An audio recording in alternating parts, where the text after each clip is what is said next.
Please start the recording. I am delighted to introduce Professor Fatema Amijee.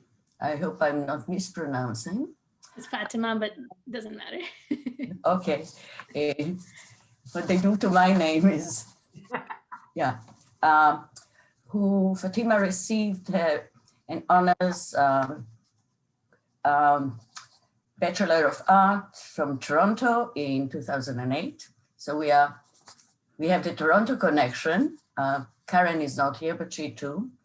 An MA in philosophy from the University of Toronto in 2009, and a PhD from the University of Western Ontario in 2010. She is currently... Sorry, University of Texas at Austin. Pardon? I received my PhD from UT Austin. Really? Why do I have on the line? Oh, yeah. So I've got, okay. So you were at the university in Toronto for 1 year and then you switched to Austin. Okay, I apologize. She is currently an assistant professor of philosophy at the University of British Columbia.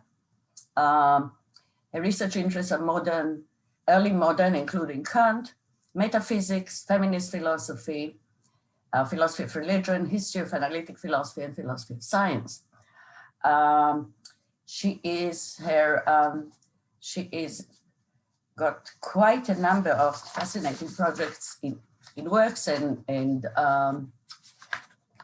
forthcoming, and it seems as if one of the foci, but important foci from which I take their branches, is really the principle of sufficient reason. And her dissertation was titled Reason Unbound, a Neo-Rationalist Manifesto. I love it. Her paper today is entitled The Disharmony of Leibniz and the Châtelet. Please, let's give a hand to Fatima in whatever way you do it, and I'll pass it over to her. Thank you so much. Thank you so much for that introduction, and thanks for having me here. I do have a handout, which I believe Emmanuel just shared in the chat. And okay, so as the title suggests, this is a talk about Leibniz and du Châtelet. And in particular, the question that I'm focusing on is the extent to which du Châtelet's metaphysics is Leibnizian or not. And according to the mainstream received view, du Châtelet's central goal in her Foundations of Physics, published in 1740, is to provide a Leibnizian foundation for a Newtonian physics.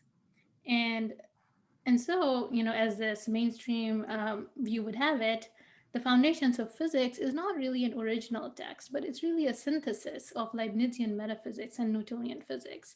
And if that is right, we should not treat the Foundations of Physics as an original text, but a mere exegesis, and then we should evaluate it based on whether it accurately captures the views of Leibniz and Newton. And I'm going to argue that this received, this mainstream view is mistaken, that du Châtelet is not just engaged in a mere synthesis, in a project that merely synthesizes Leibnizian metaphysics and Newtonian physics, but has her own metaphysics that is quite original and very distinct from Leibniz. And of course, my focus here is going to be on the principle of sufficient reason in particular. But just at the top of your handout, I have two quotations, one from Leibniz and one from du Châtelet, that I think nicely display just how different they end up, just how different their metaphysics ends up being, at least in relation to their views of substance and how substances interact with one another. So here Leibniz in the Discourse on Metaphysics says, each substance is like a world apart, independent of all other things except for God. And du Châtelet then says, all is linked in the world. Each being has a relationship to all the beings that coexist with it, and to all those that preceded it and that must follow it. Okay, so again, we already see how diverse their views are with respect to their metaphysics of substance here, especially. Okay, so this is, by the way, a work in progress, and I will very much welcome any kind of feedback you have.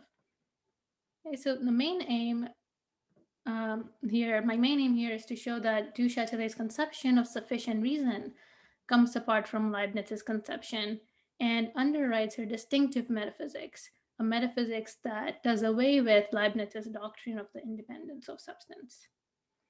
Okay, so unlike the received view, which takes Du Châtelet to simply take on this Leibnizian principle, the principle of sufficient reason, and then use it to provide a foundation, a metaphysical foundation for Newtonian physics, I'm going to show that she in fact has a very distinct conception of sufficient reason that plays, a very distinctive role in her project, and a role that is very much not Leibnizian. Okay, so the plan then is going to be as follows. I'm first going to characterize Leibniz's conception of sufficient reason. Then I'll show how Leibniz's conception of sufficient reason entails his doctrine of the independence of substance, this doctrine that each substance is a world apart from any other substance. And then I'm going to show how Du Châtelet rejects some of Leibniz's core metaphysical commitments, including the commitment to the independence of substance, and so endorses a radically different version of the principle of sufficient reason. Okay, so then let us just begin by talking about Leibniz's conception of a sufficient reason. So how does Leibniz formulate the PSR? Now, Leibniz actually formulates the PSR in several distinct ways, and I've put this on your handout. He formulates it as the claim that nothing happens without reason, that nothing happens without a cause, that every fact or true assertion has a sufficient reason for why it is thus and not otherwise, that nothing happens without a sufficient reason that determines why it is so and not otherwise, that a reason must be given for every truth, and as the claim that every truth has an a priori proof. Okay, and just on the surface, these characterizations actually look pretty different. They differ in what they take to be the explanandum. So some of these formulations take the explanandum in question to be an event. Others take it to be a fact or truth. They differ in what they take to be the explanans or sufficient reason. So some of these formulations, again, take it to be a cause. Some take it to be a reason. And at least one, the last one here takes it to be an a priori proof. They also differ in logical form. Some formulations of the PSR are contrastive, whereas others are not. And I think there's reason, despite these differences between these various formulations of the PSR and Leibniz, there's reason to think that really there's just one principle here. And that all these formulations are versions of the same principle than distinct principles. And one reason to think that is the following passage that I've put on your handout, where Leibniz, more or less runs these various formulations together, and this sort of, provides some prima facie evidence to think that really, these are all just formulations of the same principle. They're not distinct principles.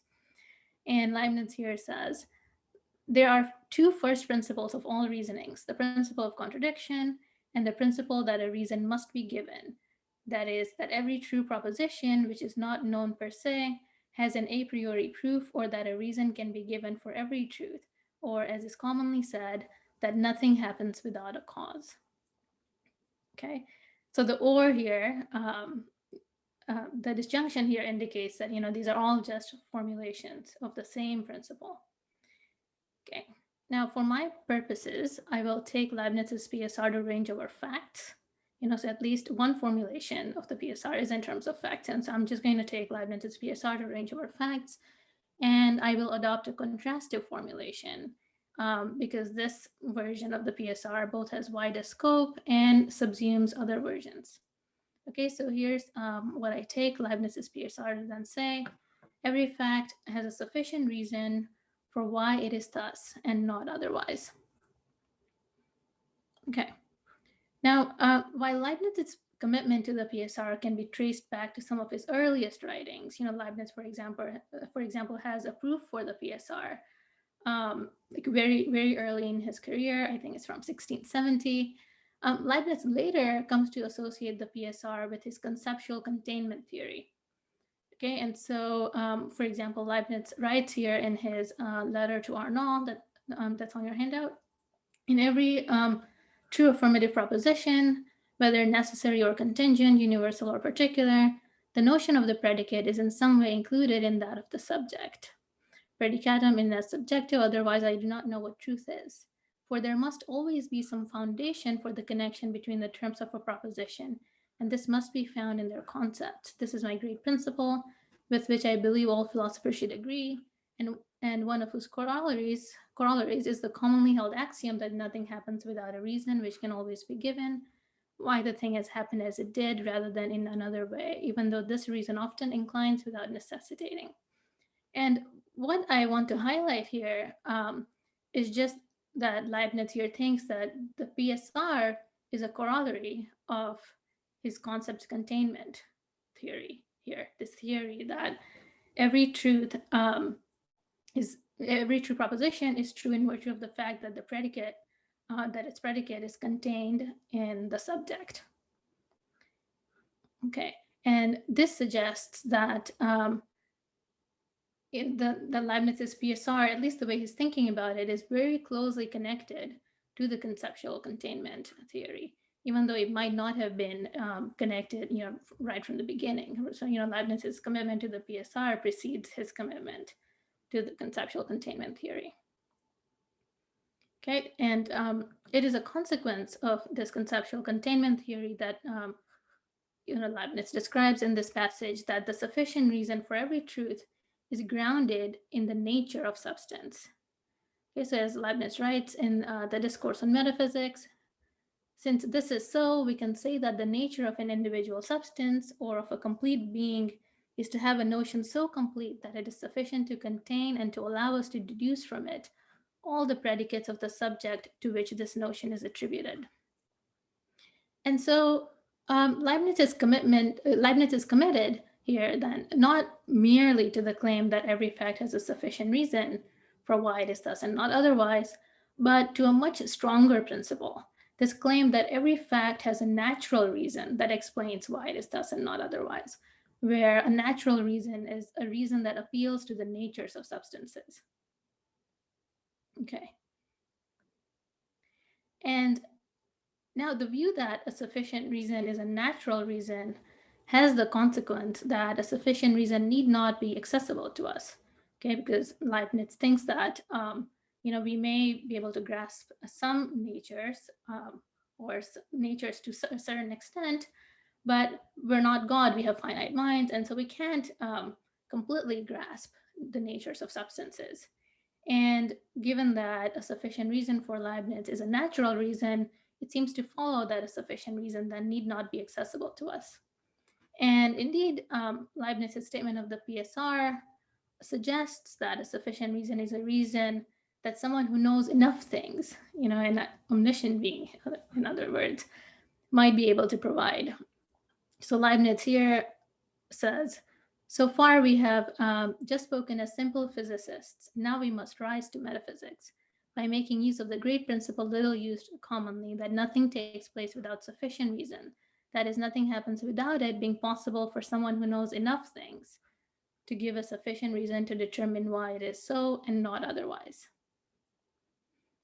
Okay, so again, what I want to highlight in this discussion of Leibniz's formulation of the PSR is just that Leibniz is committed not just to the claim that every fact has a sufficient reason for why it is thus and not otherwise, but to this much stronger principle that every fact has a natural reason.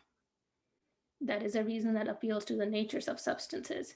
And this commitment to the stronger principle goes hand in hand with thinking of sufficient reason as idealized explanation, as explanation that need not be accessible to us, but is accessible to a being who knows all the facts, who knows enough things, in Leibniz's words. Okay, so now we're on the second part of the talk. What implications does Leibniz's conception of sufficient reason have for his metaphysics of substance. And I'm going to show that it entails a denial of intersubstantial causation and thereby underwrites his view that no created substance depends on any other created substance. Okay, so this conception of sufficient reason as natural reason underwrites his independence of substance. Now, Leibniz seems to explicitly deny the possibility of intersubstantial causation on the grounds that it requires physical influx. Okay, so and physical influx in turn for Leibniz requires that accidents are transferred from one substance to another. And this is a possibility that Leibniz rejects because it suggests either that these accidents, these accidental properties had by substances, can detach themselves from one substance and walk over onto another substance, and that's bad because accidents don't enjoy independent existence. And or we have creation ex nihilo, where an accident, I guess, disappears from one substance and then appears in another substance. So those were the reasons that Leibniz had for rejecting physical influx, and then on the assumption that we can only make sense of intersubstantial causation, that is, we can only make sense of genuine causal relations if we adopt physical influx. It seems that we have to do away with intersubstantial causation. Okay, so as Leibniz writes here in the Monadology, the monads have no windows through which something can enter or leave. Accidents cannot be detached, nor can they go about outside of substances, as the sensible species of the scholastics once did. Thus, neither substance nor accident can enter a monad from without. Okay. But Leibniz's reasons for rejecting intersubstantial causation, so this is, by intersubstantial causation, I just mean, genuine, intersubstantial causation is the view that there are genuine causal relations between distinct substances. And Leibniz's rejection of intersubstantial causation seems to follow not just from his rejection of physical influx, but is also entailed by his commitment to the claim that every fact has a natural reason, that is, a reason that appeals to the nature of the substance that the fact is about.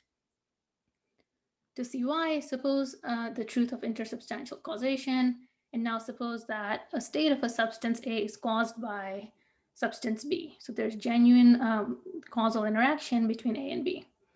Then there's going to be a predicate that is true of A that does not belong to the nature of A. Instead, it is true of A in virtue of the fact that B causes A to be in a certain state. Okay, so just to make this really vivid, imagine two billiard balls. One, the one ball pushes against the other, and now the other ball has a predicate of, being of moving in a certain direction, say, and that predicate now is explained not by reference to the nature of that second ball, but by reference to this causal relation that obtains between the two balls. Okay, so there seems to be an entailment here, an entailment from the claim that a sufficient reason is a natural reason and that every fact has a sufficient reason, to the claim that there is no intersubstantial causation. Okay, but so far all we have is an entailment, and mere entailment does not on its own suggest a relation of explanatory priority. Yet, Leibniz seems to say that his conceptual containment theory explains why there is no intersubstantial causation. Okay, so Leibniz goes further, and I have a couple of passages on the handout that suggest that. Okay, so the first here from Discourse on Metaphysics says, we could therefore say in some way, and properly speaking, though not in accordance with common usage, that one particular substance never acts upon another particular substance, nor is acted upon by it, if we consider that what happens to each is solely a consequence of its complete idea or notion alone, since this idea already contains all its predicates or events and expresses the whole universe. Okay, so really what we have here is a conditional, but implicit is the thought that there's some explanatory work here being done by this idea that each substance is corresponding to this complete notion. Okay, and again, Leibniz seems to repeat this thought in Primary Truths. So he says, strictly speaking, one can say that no created substance exerts a metaphysical action or influx or on any other thing. For not to mention the fact that one cannot explain how something can pass from one thing into the substance of another, we have already shown that from the notion of each and everything follows all of its future states. Okay, so again, the suggestion here is that the rejection of intersubstantial causation follows from and is explained by this notion of a complete concept, a concept that corresponds to a substance's nature and includes all the predicates that are true of that substance. Okay, so now how does du Châtelet's view now depart from Leibniz's? Okay, so unlike Leibniz, du Châtelet endorses the possibility of intersubstantial causation.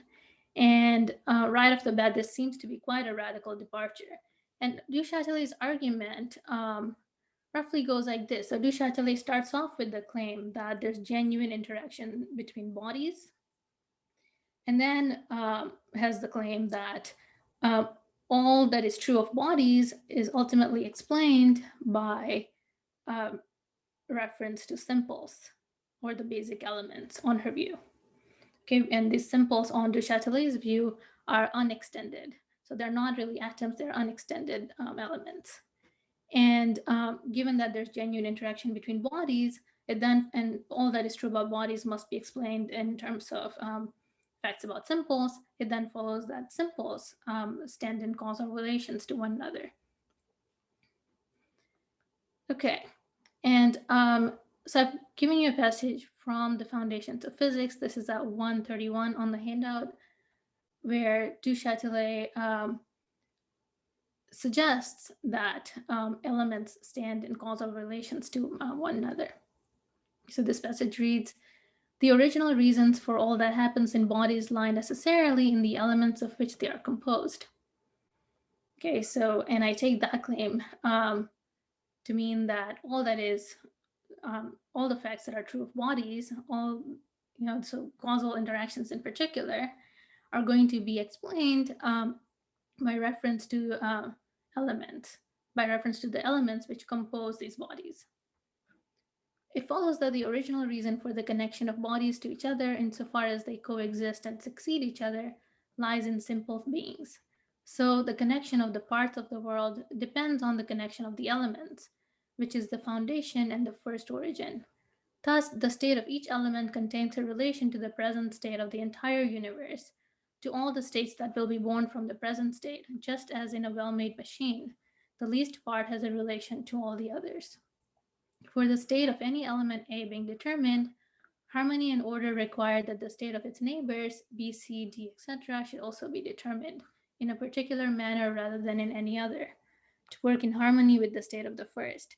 And as the same reason continues for all states of the elements, all future states of the elements will also have a relation to the present state that must coexist with them, to past states from which this present state results, and to the states that will follow it and of which it is the cause. So there seems to be quite a strong determinism expressed here in this passage. And for my purposes, this passage suggests that bodies stand in relationships to one another in virtue of the fact that the elements, the simple substances into Chatelet's ontology that compose these bodies stand in those relationships. Okay. And I have a quotation here from Brading, who agrees with this reading of du Châtelet. And Catherine Brading here in her book says, du Châtelet's simples are causally interconnected, and her bodies, though phenomenal, are also causally interactive in virtue of the causal interconnections of the simples out of which they arise. Du Châtelet also claims that elements require the existence of other particular elements, Okay, so again, this is a way in which she really departs from Leibniz's doctrine of the independence of substance. And she says here, so this connection between our soul and the entire universe comes from the union of the elements among themselves and from the relationships that they have with one another. And these relationships spring from their dissimilarity. For this dissimilarity causes each element, by its essence and its intrinsic determinations, to require the coexistence of a particular element with it rather than any other. And an element could not be removed from its place and substituted with another while conserving the same sequence of things. Such a change would change the universe, and a new universe would appear. And so the thought is that on Du Châtelet's view, these elements require the existence of other particular elements. Now you might think that, well, how different is this really from Leibniz? Because Leibniz doesn't think that. Leibniz does think that substances are independent from one another, but God, of course, relates to the substances. So the substances do stand in ideal relations to one another, in virtue of the fact that God thinks of the substances, this monads, as being related to one another in a certain way. Again, this is how Leibniz's God thinks of the world, as this aggregate of substances that are related to one another. And so they do actually stand in these relations, but these relations are ideal. And I think that Du Châtelet's view actually comes apart from Leibniz here, because the relations that these elements stand into one another on Du Châtelet's view are not ideal relations. They don't stand in these relations in virtue of God, of how God perceives the substances. They stand in these relations in virtue of, not in virtue of God, but in reality. They stand in real, not ideal relations to one another. And so Du Châtelet's claim here is in stark contrast with Leibniz's commitment to the independence of substances.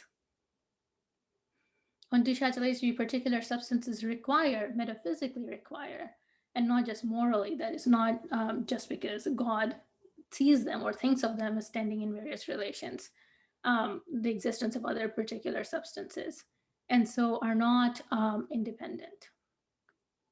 Substances on Du Châtelet's view are not independent of one another.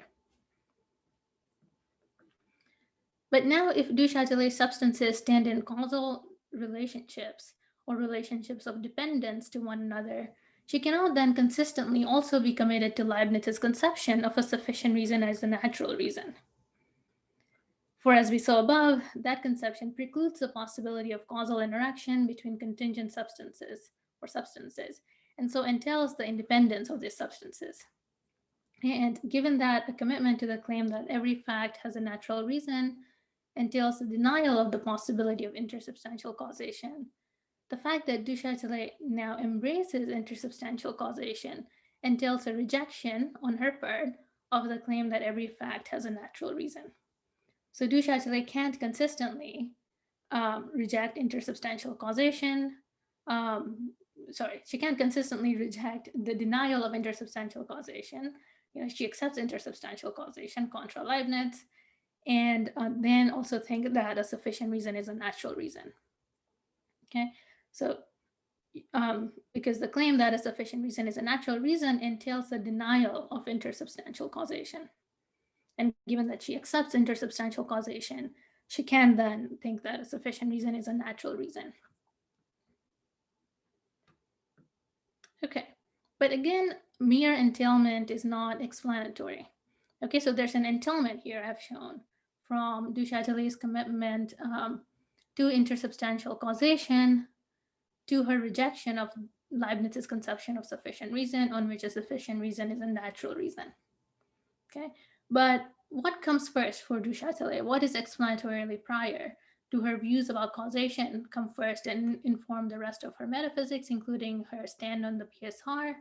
Or does she have an independent position on the PSR and on substance that then informs her views about causation?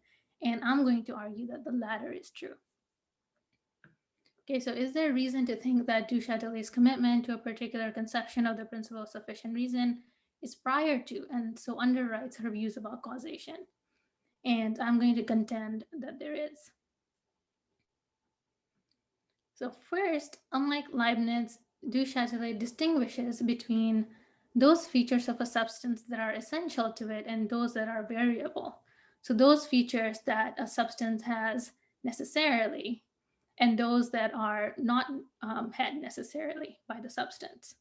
They're variable in du Châtelet's terms.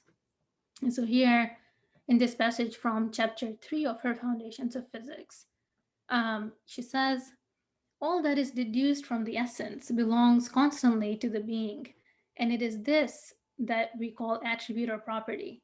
Nothing that conflicts with the essence of a being, that is to say, with the primordial and essential determinations, could be found in that being, but all that is not contradictory to these determinations can be found in it, although it is not always found there. And this is the origin of attributes and of variable properties or modes. So for du Châtelet, a substance has attributes and modes. And this is again quite unlike Leibniz's ontology of substance. And these modes are properties that are not had necessarily by the substance. They are variables. And so for du Châtelet, the natures of substances are not as full as they are for Leibniz. Okay, for Leibniz, all the predicates that are true of a substance belong to its nature. And, we might then here draw distinctions between, a basic essence and a fuller nature for Leibniz. But for Leibniz, it's going to be the case that all these predicates are necessarily, our sense of necessary, where, it means it couldn't be otherwise, are had by the substance. Not so for du Châtelet. So for du Châtelet, there are modes that are had by the substances that the substances don't have necessarily. Okay, and so for du Châtelet, it's not true that a sufficient reason is a natural reason, because there are some properties had by substances that can't get explained by reference to the nature of the substance. Okay, they don't belong to the nature of the substance as they would for Leibniz. Okay, so that's the first point. Second, for du Châtelet, a sufficient reason is a reason that is graspable by us. And this I find really striking in du Châtelet, and I would welcome any comments and suggestions on how to read du Châtelet on this. And this, again, marks a way in which du Châtelet really moves away from Leibniz. So again, for Leibniz, a sufficient reason is in some sense an idealized reason. It is not graspable by us necessarily, but is accessible to God, someone who knows enough things, in Leibniz's words. But for du Châtelet, it seems that a sufficient reason must be a reason that is graspable by us. And she writes here, I have a couple of passages on your handout. First, the principle on which all contingent truths depend, and which is neither less fundamental nor less universal than that of contradiction, is the principle of sufficient reason. All men naturally follow it, for no one decides to do one thing rather than another without a sufficient reason that shows that this thing is preferable to the other. And there are a couple of things that are quite striking about this particular passage. One, I think the claim that no one decides to do one thing rather than another without a sufficient reason is really strong. What about those of us who are irrational? But putting that aside, Leibniz, du Châtelet's PSR here seems to really be a principle of action, okay, which is interesting. But now, take a look at the second passage, again from the Foundations of Physics. Du Châtelet here says, when asking someone to account for his actions, we persist with our own questions until we obtain a reason that satisfies us. And in all cases, we feel that we cannot force our mind to accept something without a sufficient reason. That is to say, without a reason that makes us understand why this thing is what it is rather than something completely different. Again, what the suggestion here is that a sufficient reason is a reason that makes us understand why something is the case and not otherwise. Not, some being who knows enough things or who's omniscient, but us. These are sufficient reasons, are reasons for us. And again, this is a way in which du Châtelet's understanding of the PSR seems to be quite different from Leibniz's conception. And importantly, I think that this constraint that sufficient reasons are graspable by us for du Châtelet highlights a significant epistemic role that the principle plays for du Châtelet.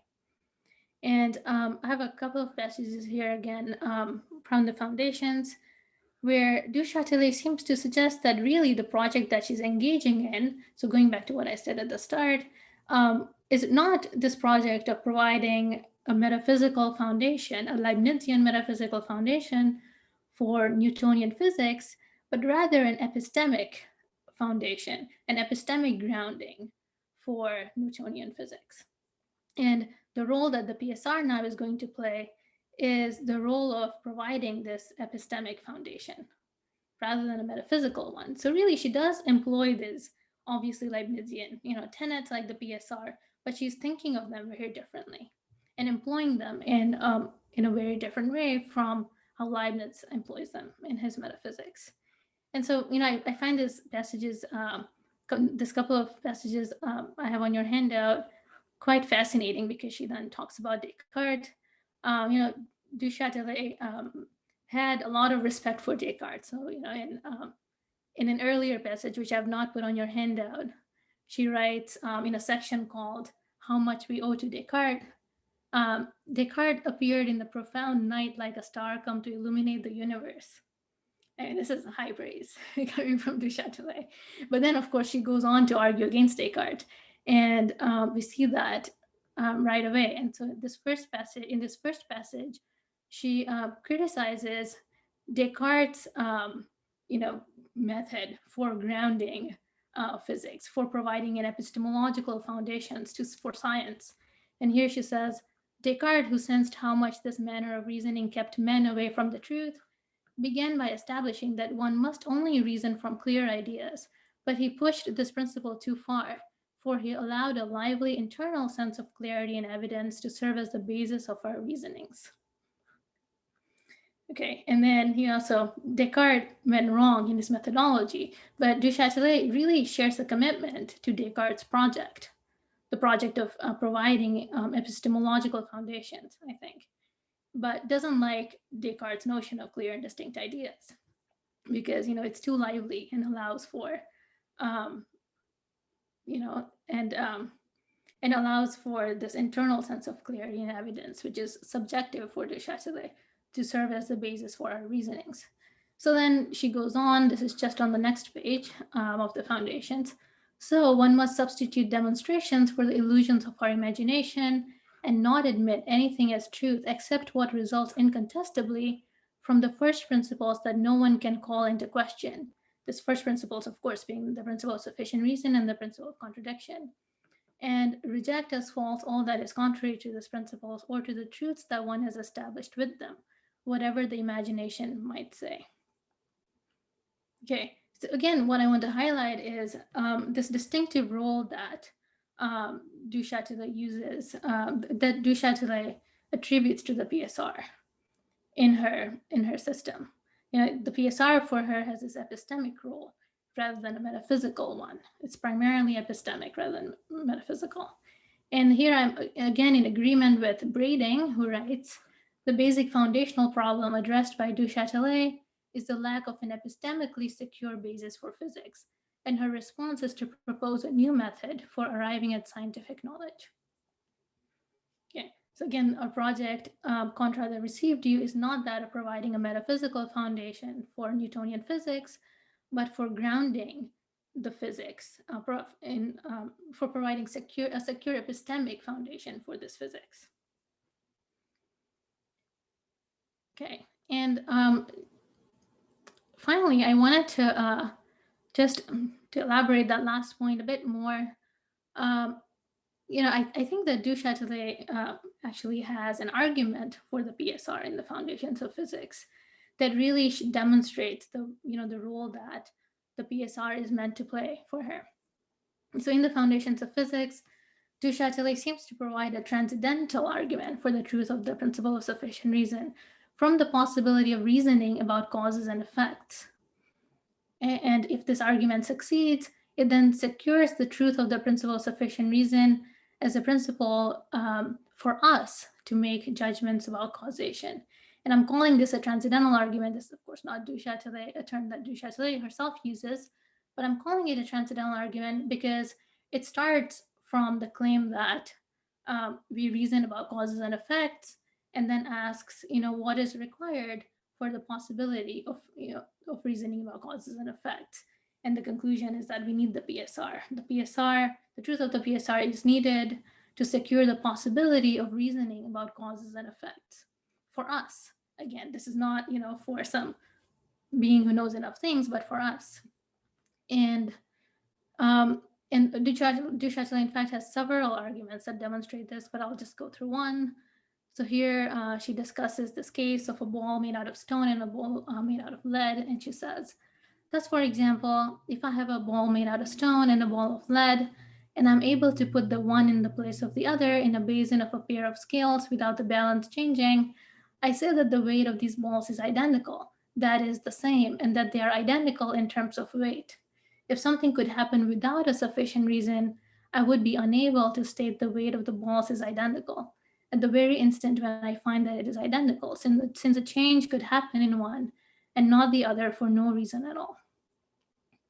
So again, the thought is that we need the truth of the PSR to secure the possibility of reasoning about causes and effects.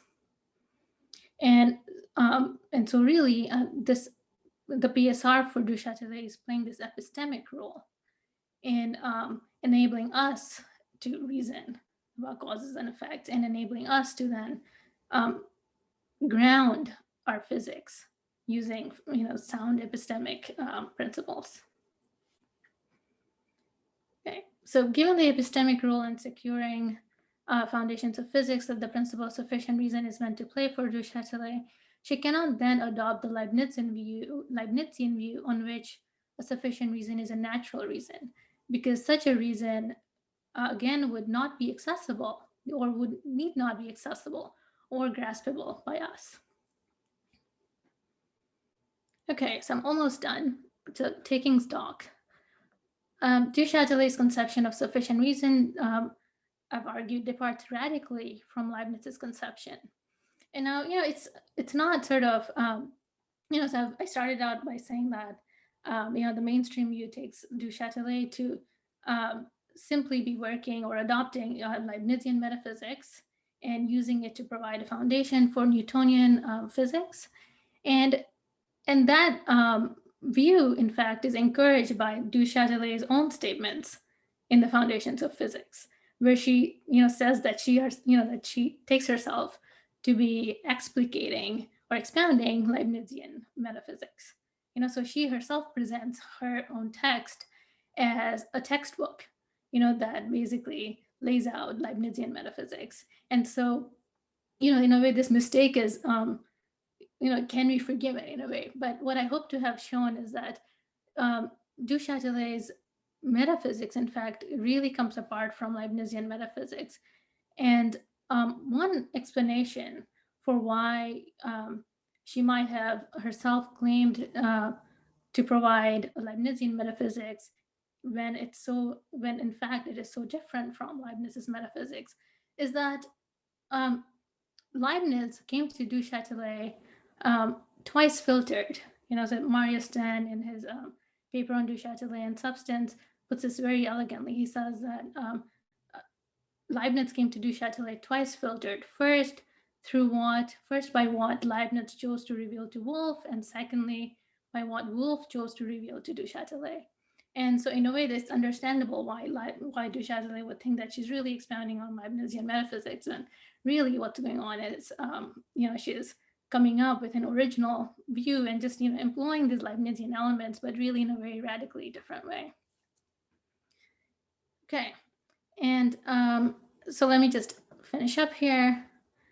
So I've shown that that Du Châtelet radically departs from Leibniz in her conception of sufficient reason. And this departure is not a straightforward restriction of the PSR scope. If Leibniz and Du Châtelet disagreed merely over which facts the PSR applies to, then their divergence would not be very deep. It might just be a matter of degree. But I hope to have demonstrated that there's a divergence in the content of their respective versions of the principle. And the argument's upshot here is that Leibniz and du Châtelet do not really share a commitment to the PSR, since they cannot share an understanding of what can count as a sufficient reason. And it is hard to see how any metaphysics that departs so radically from Leibniz could appropriately be described as Leibnizian. Okay, let's stop there.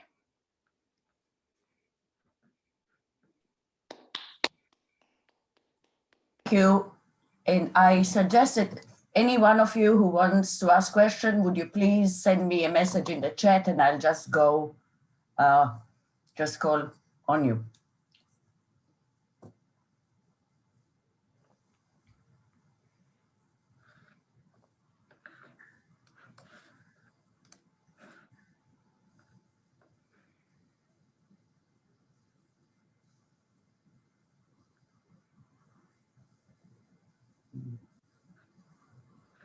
It is. Yeah, okay, please do, Emma. Okay. Hi. So thank you so much for this paper. It was really interesting on a number of in a number of ways.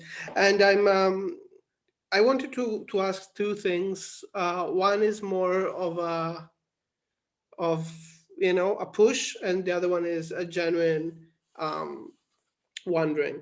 So the wondering is, how about overcausation? Why doesn't she consider the possibility of overcausation, in the sense that maybe du Châtelet could say something like, there is a natural or essential cause and there is intersubstantial cause. That doesn't seem to be, because neither Leibniz nor her formulation of the PSR seems to be as strong as Spinoza's, right? Because Spinoza is almost dogmatic, and Michael will forgive me here if I say something too wrong, but Spinoza's formulation of the PSR seems to be stronger in the sense that there's one and only one possible and sufficient reason. That doesn't seem to be the case here. You could have two sufficient reasons and they could be overlapping. You could have overcausation. So that's my wondering, like, why wouldn't she consider that? Yeah, thanks for that question. So I think, I think there's just general problems with, being committed to the PSR and overdetermination, because, why would you have two explanations when, one would be sufficient, right? So there seems to be no reason for there being two. And like, you might think that on its own is in violation of the PSR.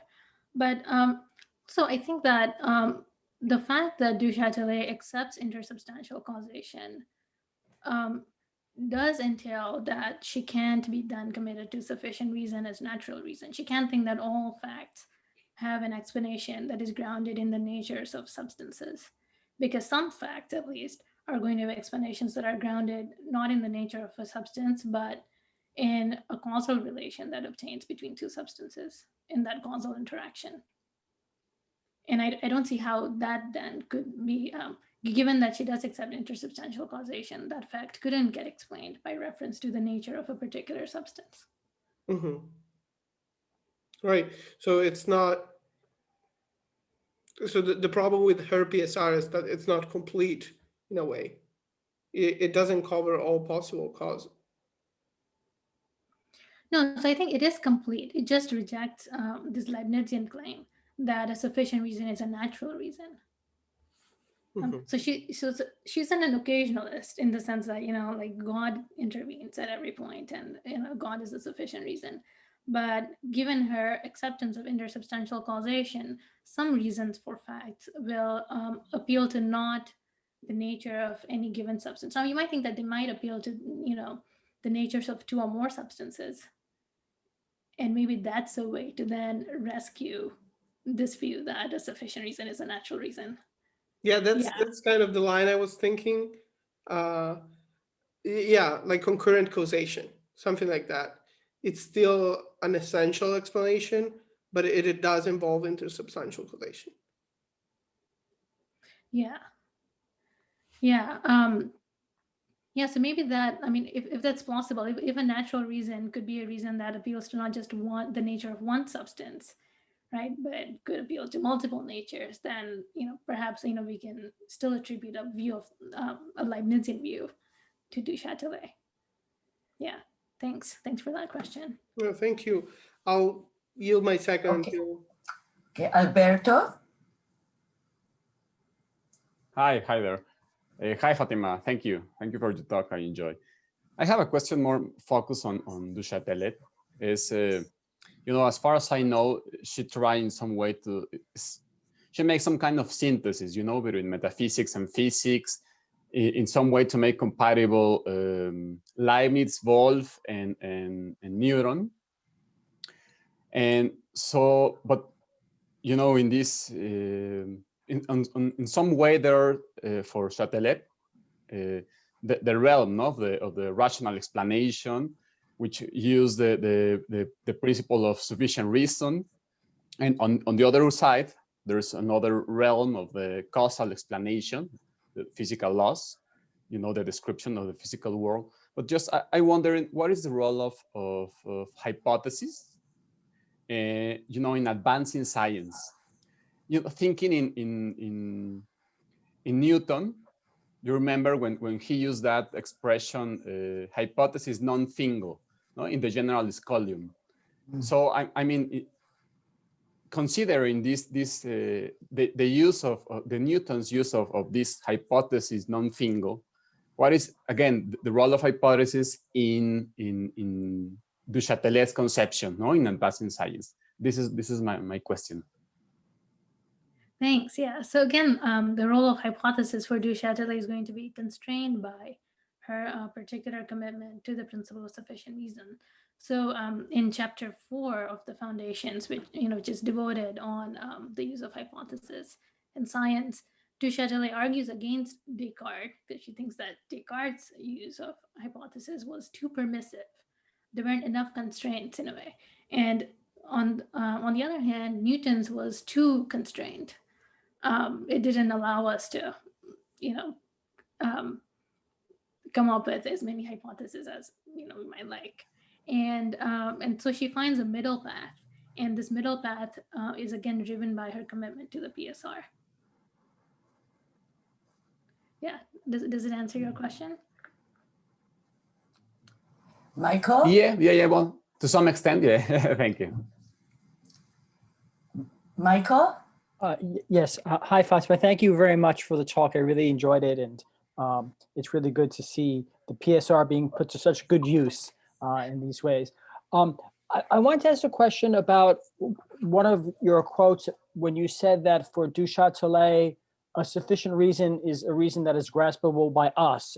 And you think this points to a kind of an epistemic understanding of some kind of the PSR and Du Châtelet. But looking at one of the quotes that you give, this is from section 8 of the Foundations. It's the second of the two quotes from that section. Du Châtelet says, when asking someone to account for his actions, we persist with our own questions until we obtain a reason that satisfies us. And she doesn't say that we will find such a reason, only that we'll keep looking for a reason, right? And so she doesn't seem to be saying there that the reasons are graspable by us. She's saying that we're always, like, as it were, commanded to keep looking for reasons, right? So this is one aspect of the difference between Leibniz's conception of the PSR and Du Châtelet's. You saw Du Châtelet's conception as more epistemic and pointing to the reasons being graspable by us. And for Leibniz, the reasons aren't necessarily graspable by us because it might require an infinite analysis or something that we can't do. Only God can see it. But in this passage, though, one of the passages you relied on, it didn't seem as if she was saying that the reasons are graspable by us. So how do you read this passage, or exactly what is your claim that it's not graspable by us, or it is graspable by us for Du Châtelet means?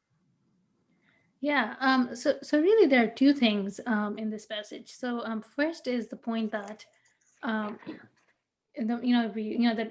PSR is sort of a regulative principle, so we keep searching for reasons until we get to a reason that satisfies us. So not a reason period, but a reason that satisfies us. And that suggests that there may be some reasons that we get to that are not satisfactory. But to get to your question, I took it to be a constraint on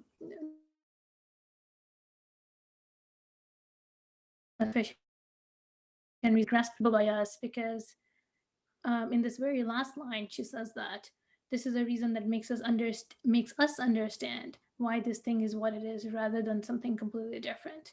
And it wouldn't make us understand if it wasn't graspable by us. Yeah, right. But look, the full sense is that in all cases, we feel that we cannot force our mind to accept something without a sufficient reason, that is, without a reason that makes us understand. Again, it doesn't mean that we will be in a situation where we are forced to accept something because we understand that there's a reason for it, right? We just, so I think that positively entails that there's always going to be such a reason that makes us understand what a thing is. I see. So she's not committed. She's not committing in this passage. She's not committing herself to the claim that every fact has a sufficient reason that is graspable by us. Right. As far as this passage is concerned, I didn't see that, and so then I didn't see that Leibniz could perhaps agree with this too. So I didn't see that the other differences you pointed to are really important, but I wasn't sure that there was this epistemic, as it were, difference between Leibniz and du Châtelet, at least not on the basis of this passage. I mean, Eliza? I'm not sure if Fatima has finished answering this, or she might have more to say. I just wanted to ask you. So what do you think? Sorry. Why do you think Leibniz would be okay with this claim that a sufficient reason is a reason that makes us understand? Because I thought was that, look, for Leibniz, sufficient reasons are, reasons that are natural reasons, and to the extent that we don't have a complete grasp of natures, there are going to be lots of sufficient reasons that are just inaccessible to us. And so, yeah. Right, but we're always looking for reasons that do satisfy us. Even Leibniz would say that, and sometimes we can get reasons, not for contingent facts which would require an infinite analysis, but for certain mathematical and geometrical facts or metaphysical facts. We can get explanations for them that would satisfy us. I mean, I think Leibniz could agree with that. And of course, Leibniz knows, and he says that we never can fully explain whether Alexander the Great died of natural causes or not. That's his example. So we'll never find a reason that satisfies us there, but we are looking for reasons that satisfy us in lots of cases. And in mathematics and in metaphysics, we can often get those reasons, I think, for Leibniz. Okay. Thanks. Okay, Eliza? Yeah, thanks. I think this might be obliquely a follow-up to that, but maybe not. But the question is, it's a two-part question, and I suspect these two topics might be related. But early modern is ungraspable by me. Okay, so just on the one hand, I'm curious about what happened to this theory of conceptual containment of Leibniz's that I think is playing a prominent role in your discussion of Leibniz. And then it kind of fell out when you got to du Châtelet. And so I was curious, it seems like one reason why Leibniz subscribes the formulation of the PSR that he does in the theory of natures is because his logical project is driving his metaphysics in some way. And so I was curious for du Châtelet how that works. And then also the related question is, and this is where I see a follow-up, is that your du Châtelet is very proto-Kantian, it seems like. And so I was curious if she had a similar critique of Leibniz along the lines of the conflation of the sensible and the intelligible, like Kant's critique of him. And then if that would relate to the difference between her PSR and Leibniz's. Thanks. Thanks. So let me just start with your first question. So yes, Leibniz's commitment to a sufficient reason as a natural reason does fall out of his conceptual containment theory. And so that theory really goes hand in hand with this claim that a sufficient reason is a natural reason. And so insofar as du Châtelet then rejects that claim that a sufficient reason is a natural reason, she rejects that conceptual containment theory. So it's not the case that for du Châtelet, every proposition is made true by the fact that the predicate is contained in the concept of the substance and thus in its nature. Okay, so because, for du Châtelet, a nature of a thing, the predicates that are true of a thing don't exhaust its nature. Du Châtelet draws this distinction that Leibniz doesn't draw between the attributes and the modes that are variable. And all these are properties had by the same substance. And the attributes are going to be the properties that are part of its nature, the nature of the substance, whereas the modes are not. And the modes are variable. Yeah, so du Châtelet absolutely is going to reject the conceptual containment theory. I find your second question really interesting. And, I wasn't thinking of her critique here in a Kantian sense, but actually you're right, it is in a way very Kantian. I'll have to think more about that and see if, I don't think she interacted. Actually, I don't know if she interacted with Kant. I don't think she did. This is something I'll have to think about more. Thanks. Andrew? I'm gonna flounder for a bit because my Leibniz is not very good. But one thing I was thinking, and I'm not sure what this would exactly pose a problem for, probably not your reading of her on the PSR, but rather maybe something du Châtelet says. So for Leibniz, right, monads don't have windows. That's because they're absolutely simple. And there can be no give or take there, because if there was, then it'd have to be that they weren't simple, right? So given that, for me at least, I don't know if I could be just wrong here, but that's why Leibniz has all this stuff about harmony, right? And God, and the, like almost occasionalist line, because right, the fact that they're absolutely simple, the fact that there's no intersubstantial causation means that God had to have made them a certain way and arranged them. So now if du Châtelet rejects that, I don't see how that squares with the end of the quote on page 4, where you talk about her talking about the coexistence of particular elements. So at the end, she says, and an element could not be removed from its place and substituted with another while conserving the same sequence of things. Such a change would change the universe, and a new universe would appear. I guess I don't see how that could square with her acceptance of intersubstantial causation, because it seems like for Leibniz, at least, the reason that would be true is because monads are absolutely simple. There is no intersubjective or intersubstantial causation.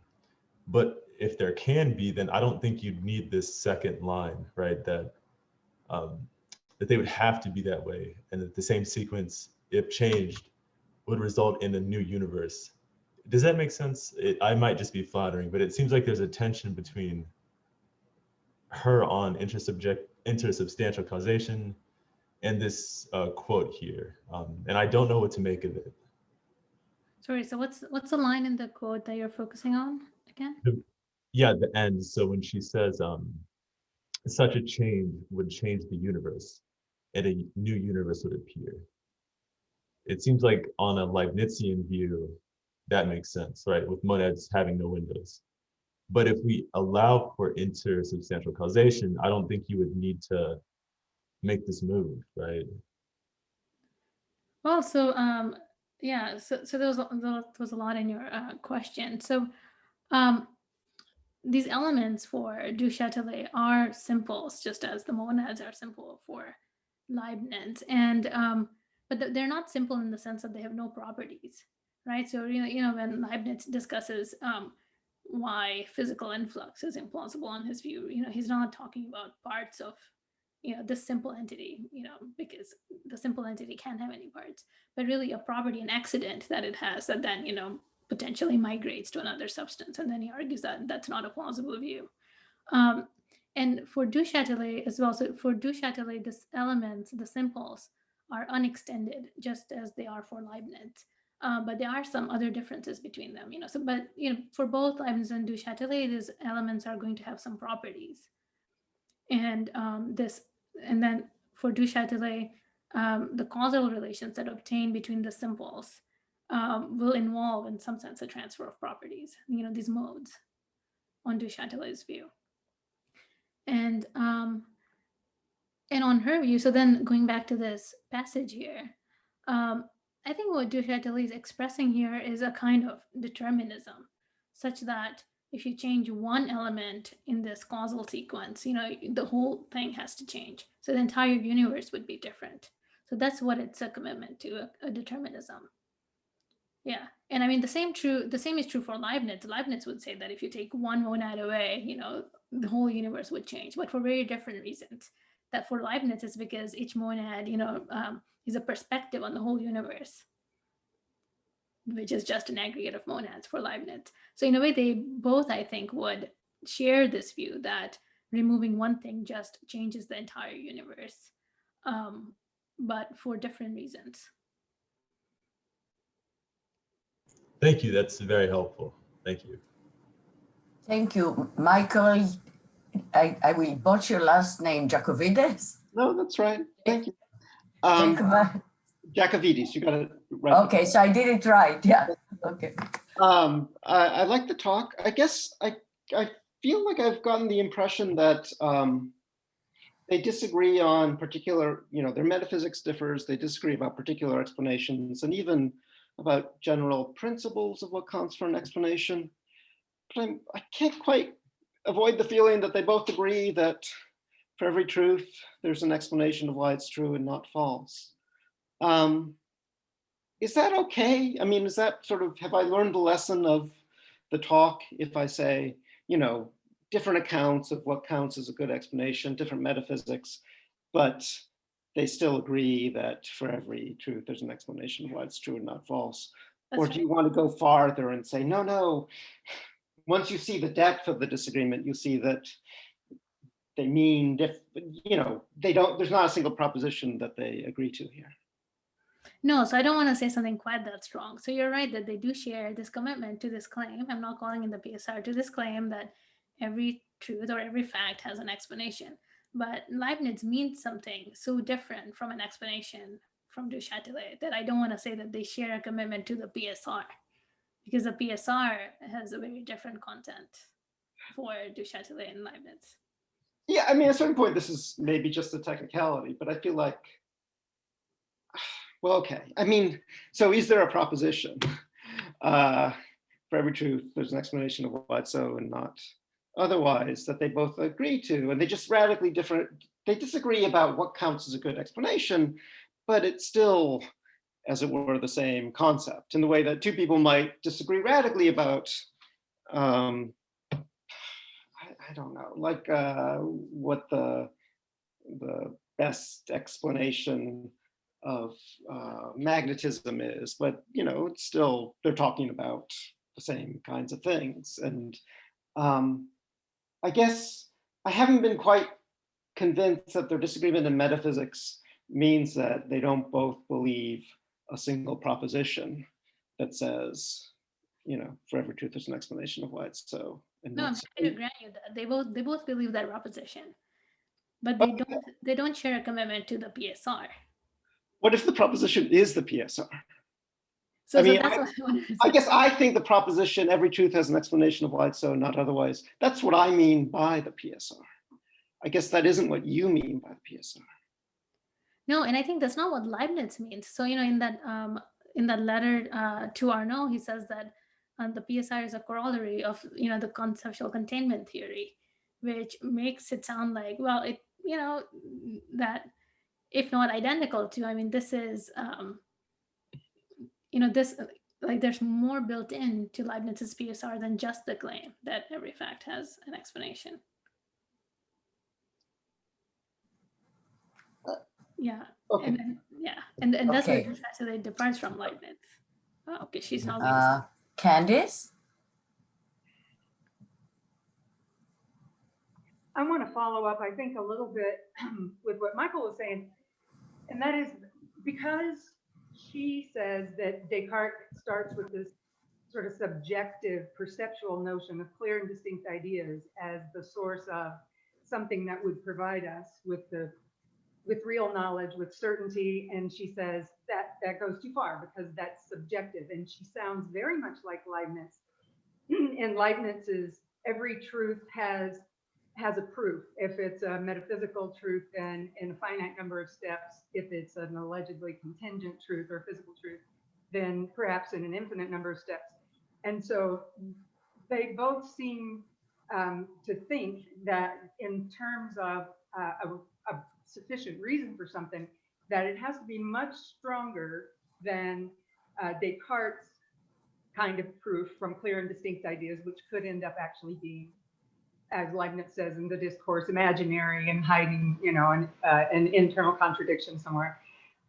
So even though I don't have any doubt about the distinction about the metaphysical views of Châtelet and Leibniz about the nature of substance, I still am seeing them more sympathetic maybe than you are with respect to a PSR, because I don't know what she would accept. When we're talking about people, I mean, Leibniz often talks with the vulgar too and says, oh yeah, you would have to say, why would Caesar cross the Rubicon? Oh, because you know how he is. Caesar would have to do that because that's the kind of thing he does. But then when he's really speaking strictly metaphysically, he's going to have concept containment. He's going to read it off the substance, which is where the difference is going to come in. But in terms of the project of doing science, I'm wondering if that push on you is at all, if it all piques you because of both of their rejection of Descartes and that sort of starting from ideas that are subjective, essentially. Yeah, thanks for that. So I guess one reason I think that the PSR, that du Châtelet's commitment to the PSR is very different from Leibniz's commitment is just because it seems that they are employed in very different ways. So, so here's the question, what work is the PSR doing for Leibniz and for du Châtelet? And I think that for du Châtelet, the PSR is really doing epistemological work. It's playing the role of clear and distinct ideas for Descartes, right? So, yeah. So du Châtelet in her discussion of Descartes starts out by criticizing Descartes' clear and distinct ideas and saying that, well, because that criterion is so subjective, it doesn't, always get us to the truth. It leads us astray. And so we need something better. And this better thing are going to be the two first principles, the principle of sufficient reason and the principle of contradiction. And I don't think that Leibniz, at least I don't think that Leibniz thinks of the role of the PSR in his project in quite that way, as providing this epistemological foundation for scientific knowledge in the way that the clear and distinct ideas were meant to provide an epistemological foundation for science for Descartes. And so so one sort of difference that I see in du Châtelet's and Leibniz's commitments to the PSR is that for Leibniz, this is a purely metaphysical principle that informs and grounds the rest of his metaphysics. And for du Châtelet, it's really a principle of reasoning, and she employs it in providing, in giving this foundation, an epistemic foundation for science. And maybe these two roles overlap, but I think that her focus is very different from Leibniz's focus. There, I wouldn't disagree at all. Well, thanks. This has been very, very fun. I appreciate it. Thank you. Thank you. Michael De La Roca? Yes, I just have a quick follow-up, following up on Mike's question and Emanuele's earlier, and I think to some extent Candace's just now.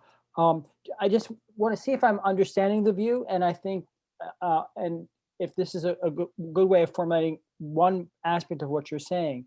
For really the difference between Leibniz and du Châtelet is, on your reading, is fundamentally when it comes to the metaphysics anyway, a difference with regard to any kind of conceptual containment theory of truth or these kinds of complete concept notion that Leibniz has of individuals. They differ there. Du Châtelet seems to have nothing like a complete concept theory of substance, and Leibniz, of course, does.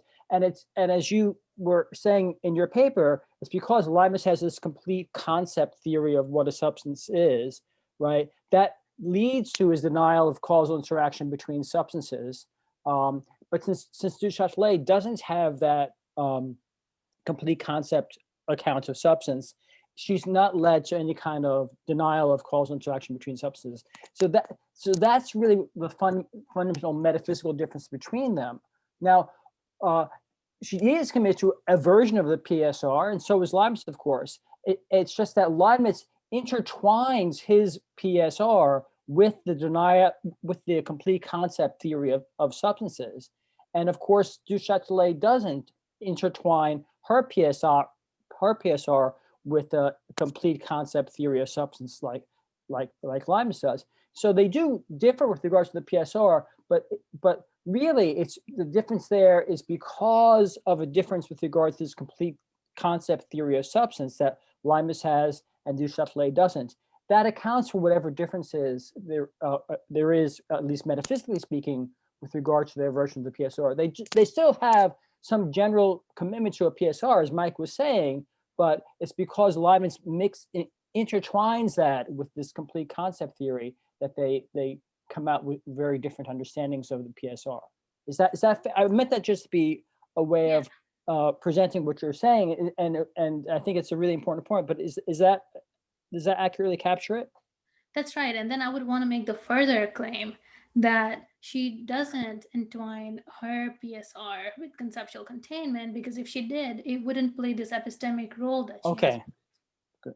And that's the crucial thing Right. that pulls her apart from Leibniz. Okay, so that links up the epistemic part of what you're saying. Actually, that helps me a lot there. Okay, good. Okay, perhaps I'll take a moment and ask a question. Can you tell me more about the status of the hypothesis in Châtelet, especially in relation to Newton, because we have a real shift with already beginning in what we can take to be a hypothesis, okay? And in Newton, you'll have provided nothing, I can put that as a hypothesis, provided nothing prevents me, okay? So in other words, there's a certain kind of limit, but I mean, that's in the optics and elsewhere. And so I'm curious about the status of the hypothesis, especially in relation to the PSR in the Châtelet. Yeah, so I'm not really an expert on that topic, but you know what Du Châtelet does is she tries to thread a line between what she thinks of as Descartes' very permissive view, on which there aren't a lot of constraints that govern our hypothesis, and Newton's view, which she thought was quite restrictive. And the way she manages to do this is by of course using the PSR and the principle of contradiction. Yeah, that is not really a full answer to your question, but yeah. Okay. Yeah, Karen?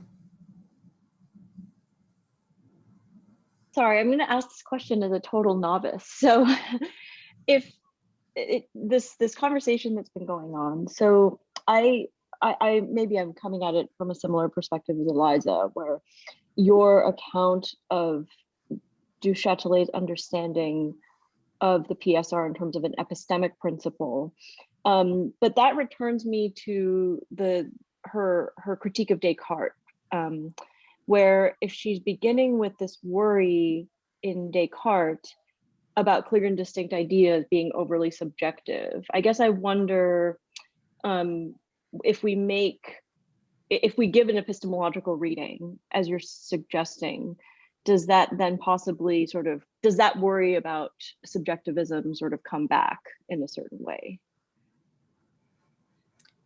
I see.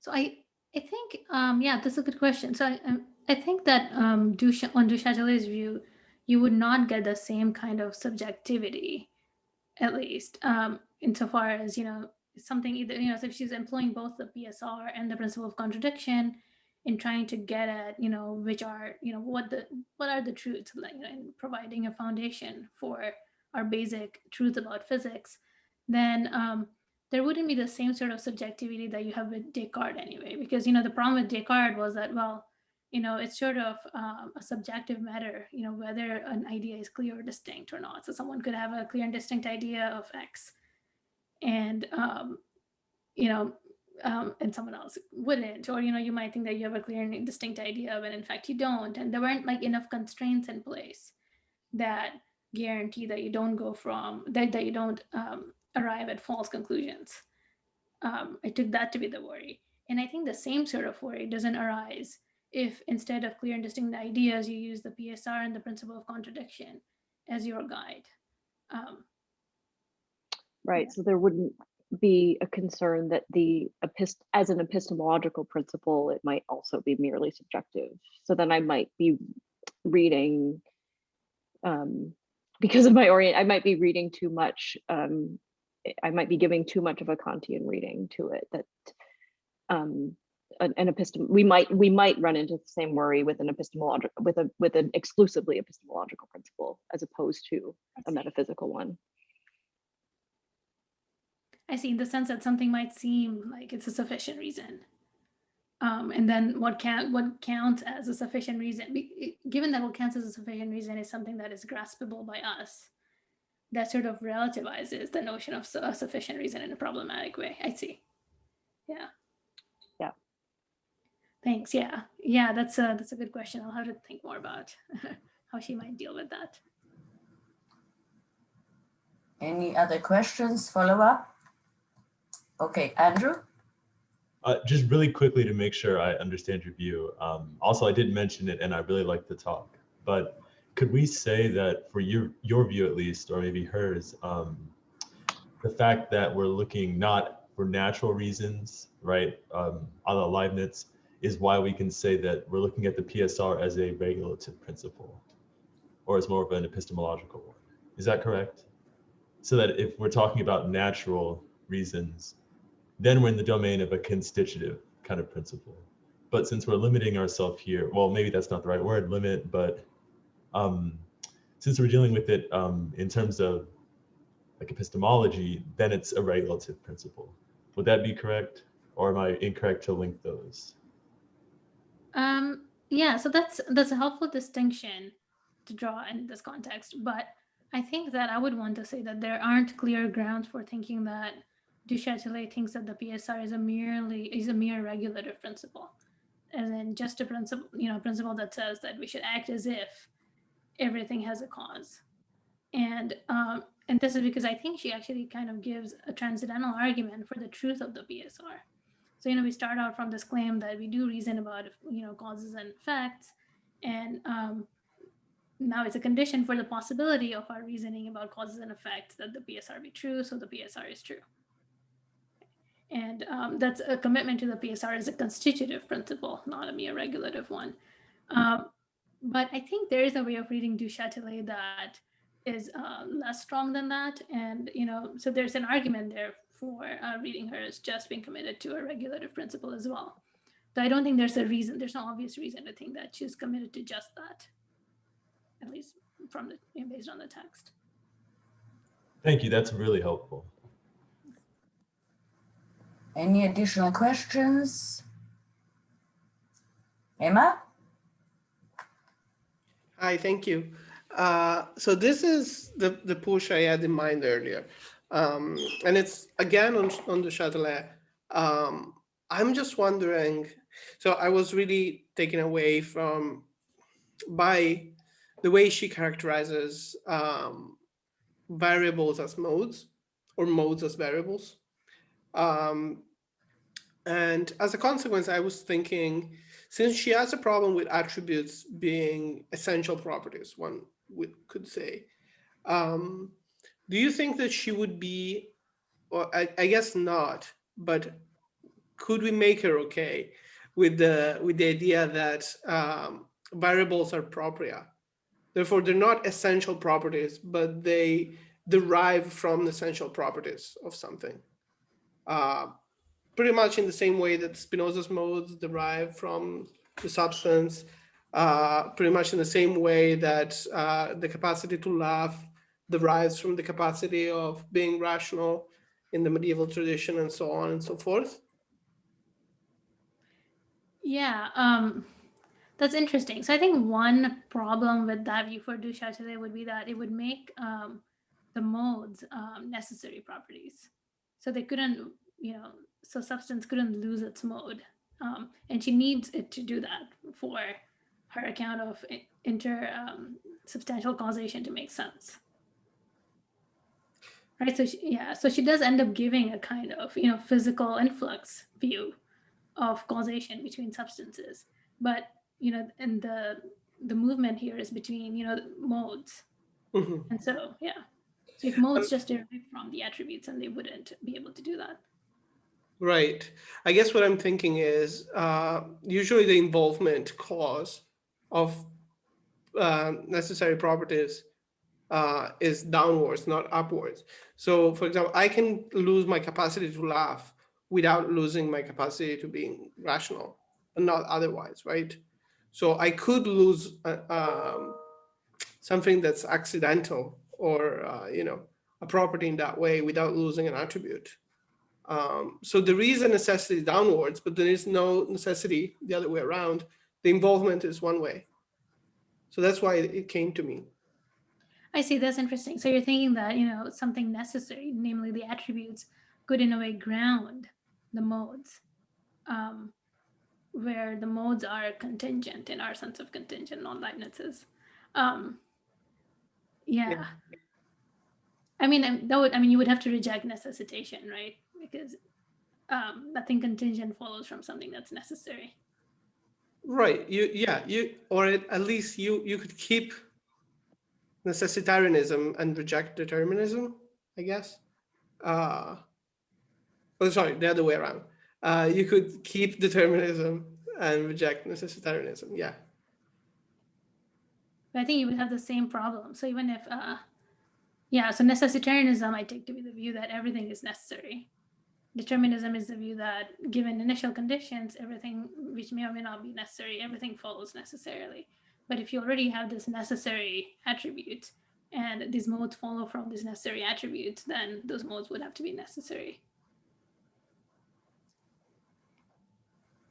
Right.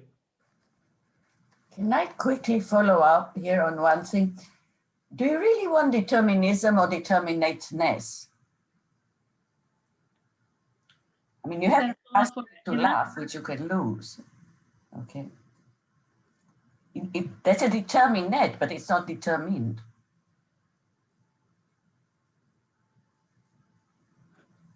I think you meant that's a follow-up for you. Yeah, but for you too, in terms of, would you like to make a distinction between determinateness and determinism? I guess, yeah. I mean, I guess I'm not committed to properties being eternal. Therefore, like I'm okay with them just being grounded in something permanent, even if they're not permanent.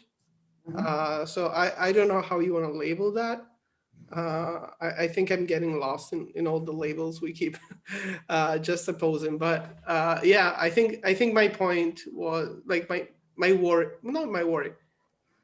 I guess my hope for du Châtelet was that there was a way to ground these properties in the essences, because that seems important to have any kind of PSR, even if it's not Leibniz. And yeah, and not just have to rely on external causation to have properties. I mean, one way to save du Châtelet here, perhaps, and this actually goes back to something that Michael had said to me once, is that it could be built into the nature of a substance that it's related to other substances, right? So we've just been assuming that, all the properties that belong to the nature of a substance, that all the predicates that are part of the concept of a substance are predicates that don't pertain to any other substances, right? They're non-relational properties, but they need not be. So if we could, if du Châtelet has a view on which these properties are relational, then it could be part of, say, the essence of A, that it's related to B. And then we can ground intersubstantial causation in a natural reason in Leibniz's sense. Yeah. And this actually goes back to, I think it was your first comment, Tima. Yeah. Thank you. I'll keep thinking about that. Thank you, everyone. If there are no other questions, thank you. Let's thank our speaker in whatever way you want to clap. I'm useless with technology. I need Andrew here to do that for me. But thank you very much. Thank you for coming, and thank you for a great talk. Thank you so much for having me. This was wonderful. And we look forward to seeing you in our next VAMP meeting. So that's in 3 weeks. We will have Stefano Palagiano speak about Francis Bacon and medical perspectives. So see you in 3 weeks. Thanks, See you in everybody. 3 weeks. Thank you. Bye. Thank See you. Tomorrow. Thank you.